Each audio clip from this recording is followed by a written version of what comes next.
ሰላም ጤና ይስጥልን ክቡራትና ክቡራን አድማጭ ተመልካቾቻችን ከኢትዮ ኒውስ 24 የረፋድ ዜና ሰዓታችንን ጠብቀን ተገኝተናል። በቆይታችን አጫጭር ዝርዝርና ሆናዊ ዜናዎችን ተሰማላችሁ።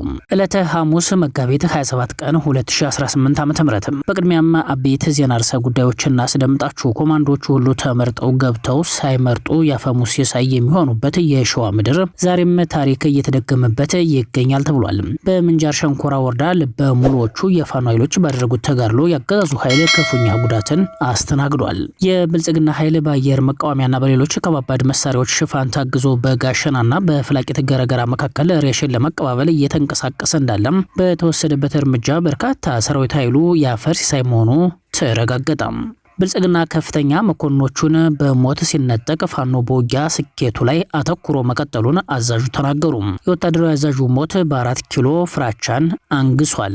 ሌባ ሆድ እንጂ ሰፈር የለውም በማለት በብሔርና በመንደርተኝነት ስም የሚነግዱ ባለስልጣናትን ፖለቲከኛው ወቀሱ። ከተለጣፊ ማንነት ወደ መንደርተኝነት ወርደዋል ብለዋቸዋልም። በቤተ መንግስቱ አቅራቢያ ከባድ ተኩስ ሲሰማ ድሯል። በመዲናዋ ውስጥ በቤተ መንግስት አቅራቢያ ከፍተኛ የተኩስ ድምጽ ሲስተጋባ ነው ያደረው። ምርጫ ያስነሳው ቁጣ የቤተ መንግስቱን አጥር መነቅነቅ ጀምሯል። አበይት የሰዓቱ ዜና ርዕሰ ጉዳያችን ነው። አድማጭ ተመልካቾቻችን እነዚህንና ሌሎች ተጨማሪ ዜናዎችን እያደመጣችሁ በድጋሚ ቆይታችሁን እኛ ጋር አድርጉ። ወደ ዝርዝር ዘገባዎችን አለፍን።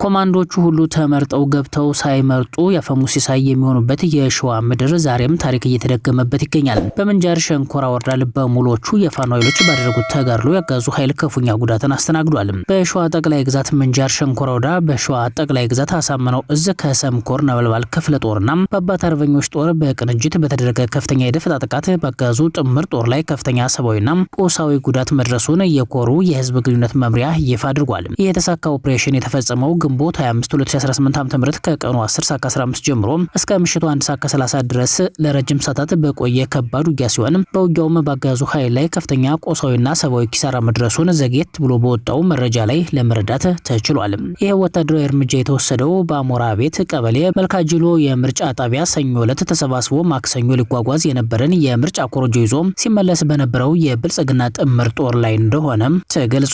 የተወሰደው እርምጃ በከሰም ሁለተኛ ኮር የነበልባል ክፍለ ጦር ሻለቃ ፋኖችና በአባት አርበኛ ፋኖ ጥምረት የተከናወነ ሲሆን ጥቃቱ የተፈጸመው በጨሌ ቀበሌ ልዩ ስማቸው ጁምድር እና አጉጭ በተባሉ አካባቢዎች ላይ በተደረገ የተቀናጀ የደፈጣ ውጊያ ላይ ስለመሆኑም ለማረጋገጥ ተችሏል። በዚህ ለሰዓታት በቆየው የተኩስ ልውውጥ ባገዛዙ ጥምር ጦር ላይ ከፍተኛ ጉዳት በመድረሱ በውር ድንበር ሽፋን በመሰጣጠት አስከሬኑን ሳይሰበስብ እየወጣ ቢሆንም የፋኖ ኃይል ላይ ግን ምንም አይነት ጉዳት አለመድረሱን የዙ ህዝብ ግንኙነት መረጃ አመላክቷል።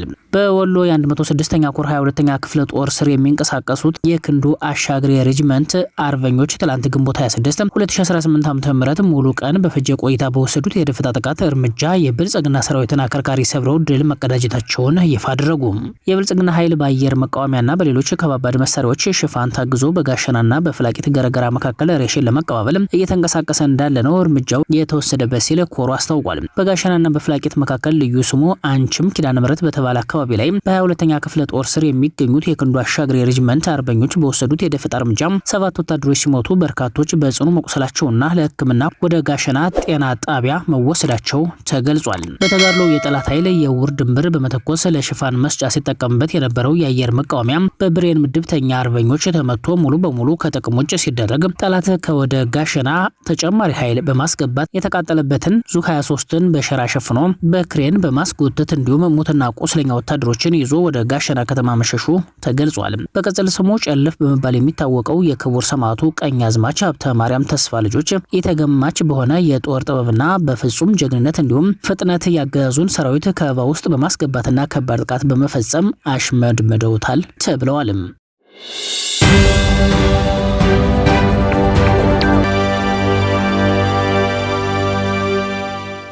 ብልጽግና ከፍተኛ መኮንኖቹን በሞት ሲነጠቅ ፋኖ በውጊያ ስልቱ ላይ አተኩሮ መቀጠሉን አዛዡ ተናገሩ። በውጊያ ጥበባቸው፣ በጀግነታቸው፣ በህዝባዊ ተቀባይነታቸው፣ በወታደራዊ ኃይል ቅቡልነታቸው አገዛዙ አጥብቆ የሚፈራቸው ጀነራል ተፈራ ማሞ በቅርቡ በባህር ዳርና አካባቢው በተደረገ ብርቱ ውጊያ የደቡብ እዝ ምክትል አዛዥ ብርጋዴር ጀነራል አስራቀን ጨምሮ 2 ከፍተኛ ኮሎኔሎች መሞታቸው የምርጫ መደናቀፍና የፋኖ የበላይነት መወሰድ ብልጽግናና በቅርብ የምናውቃቸውን የውጊያ እንዲሁም ወታደራዊ እውቀት ያልታደሉትን ማዕረግ ድራቢ ጀነራሎችን እንዲደናገጡ አድርጓቸዋል ብለዋል። አዛዡ በአገዛዙ ወታደሮች ተይዘዋል በሚል የሚገለጸውን ወሬ ከእውነት የራቀ በማለት ይሄው ስራ ላይ ነኝ ያሉ ሲሆን የብልጽግና ስርዓት ተዋግቶ ያሸነፈው ምንም አይነት የጦርነት አውድ እንደሌለም ጠቁመው የአብይ አህመድ አገዛዝ ፍጹም የሞራል ውድቀት ውስጥ እንደሚገኝ ገልጸዋል። የአማራ ፋኖ ብሔራዊ ንቅናቄ ወታደራዊ አዛዥ ብርጋዴር ጀነራል ተፈራ ማሞ የብልጽግና ስርዓት ፍጹም በሆነ የሞራል ውድቀት ውስጥ እንደሚገኝና እስካሁንም ተዋግቶ ያሸነፈው ምንም አይነት የጦርነት አውድ እንደሌለ ነው ያስረዱትም።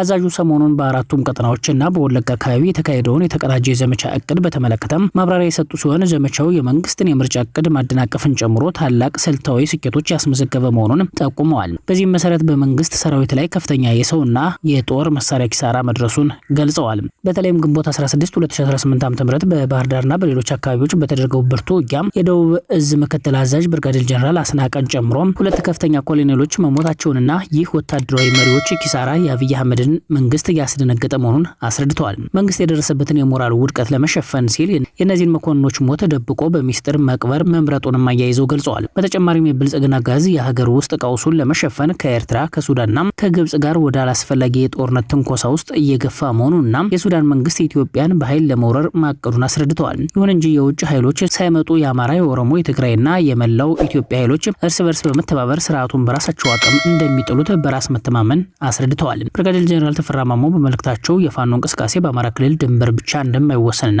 ስርዓቱን ማዳከም በሚችሉበት በማንኛውም ስፍራ ሁሉ እንደሚገኙ አስታውቀው የኢትዮጵያ ሕዝብ አንድ ጊዜ ዋጋ ከፍሎ በነጻነት እንዲኖር የትግል ጥሪም አቅርበዋል። በአርሲ ዞን በንጹሃን ዜጎችና በኦርቶዶክስ ተዋሕዶ አብያተ ክርስቲያናት ላይ የተፈጸመውን አሰቃቂ ጥቃት ተከትሎ የኢትዮጵያ የሃይማኖት ተቋማት ጉባኤ ያወጣው የሀዘንና የውግዘት መግለጫ በማህበረሰቡና በትችት አቅራቢዎች ዘንድ የተለመደ የስሙላ ቃላት ስብስብ በሚል ከፍተኛ ወቀሳን እያስተናገደ ይገኛል። የኢትዮጵያ የሃይማኖት ተቋማት ጉባኤ በአርሲ ዞን አሰኮ፣ ሽርካ፣ ቆንቆሎ፣ ዋቤና ሙኔሳ ወረዳዎች የተከሰተውን የንጹሃን ግድያና የአብያተ ክርስቲያናት ቃጠሎ የሚያወግዝ መግለጫ አውጥቷል።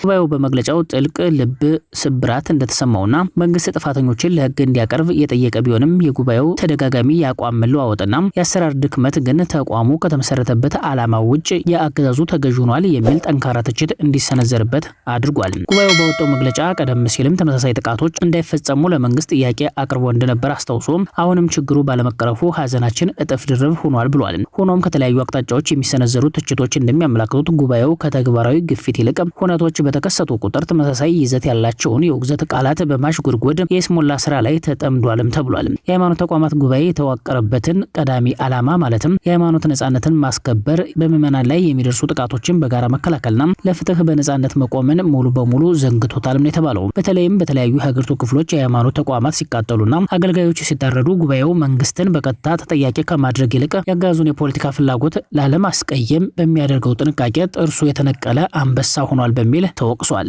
ጉባኤው እውነተኛ ለሃይማኖት መርሆች የቆመ ሳይሆን የመንግስትን የፖለቲካ አጀንዳዎች ለማስፈጸምና የህዝብን ቁጣ ለማብረድ የሚጠቀምበት የፖለቲካ መደገፊያ መሳሪያ ሆኗል የሚለው ወቀሳ አሁን ላይ በስፋት እየተሰማ ይገኛል። ጉባኤው ተጽዕኖ ፈጣሪ የሆኑ ሰላማዊ ግፍቶችን፣ የዲፕሎማሲ ስራዎች ወይንም ከምዕመናን ጎን የቆሙ ጠንካራ ተቃውሞዎችን ከማስተናገድ ይልቅ በመግለጫዎች ብቻ መወሰኑ ተጨማሪ ግጭት ቀስቃሽ ብቻ እንዲሆን አድርጎታል። በሃይማኖት መሪዎችና በፖለቲካ ባለስልጣናት መካከል ያለው የተደበላለቀ ቅርርብ ጉባኤው የዜጎችን ደህንነት በሚመለከት ገለልተኛና ደፋር አቋም እንዳይዝ ማድረጉ ተነግሯል። በአርሲ ዞን የተፈጸመው ጥቃት የአካባቢው ማህበረሰብ ክፉኛ ያሳዘነ ሲሆን የጉባኤው ፈጣሪ ፍርዱን ይሰጣልና መንግስት ጥበቃ ያድርግ የሚሉ ተደጋጋሚ ሰንካላ ጥሪዎች በተግባር ለውጥ ያላመጡ በመሆናቸው አሁን ላይ ከህዝብ ዘንድ እምነት እያጣ እንዲመጣም አስገድደውታል። ብዙዎች እንደሚሉት ጉባኤው ራሱን ካልገመገመና ከአገዛዙ ተጽዕኖ ወጥቶ እውነተኛ የሞራልና የሃይማኖት ተሟጋች ካልሆነ ህልውናው ለይስሙላ ብቻ ሆኖ ይቀራል ብለውታል።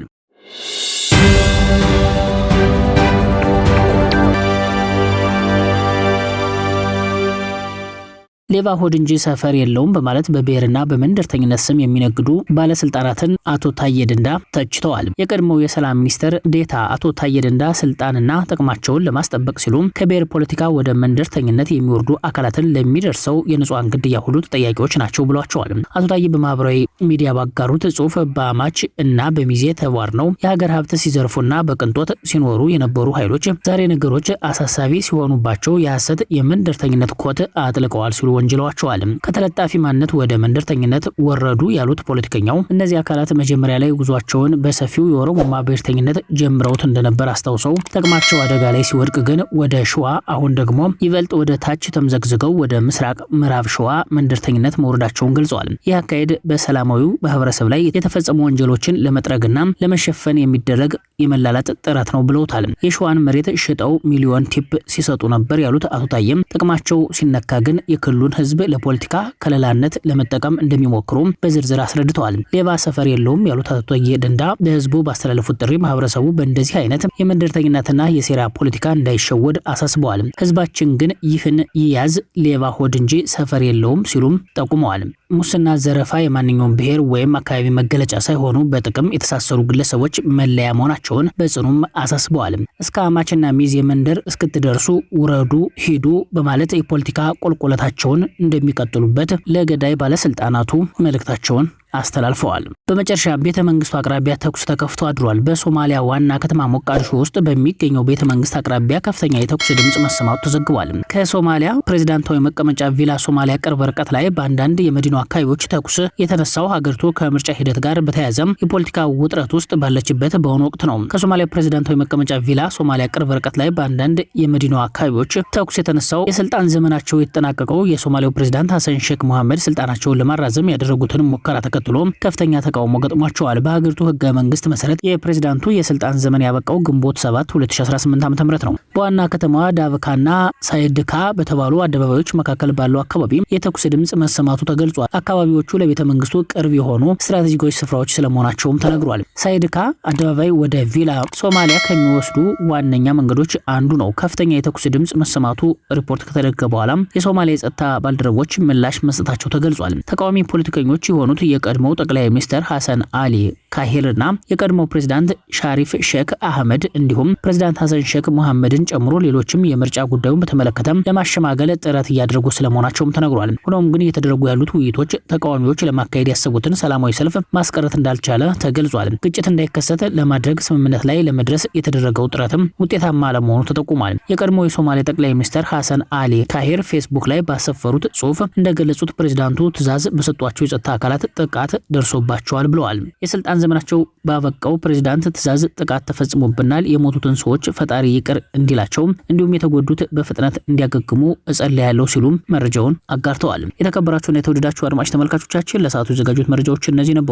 አብራችሁን ስለቆያችሁ ላቅ ያለ ምስጋና አለን። በያላችሁበት መልካም ቀን ይሁንላችሁ። በሰላም ዋሉ። ጤና ይስጥልን።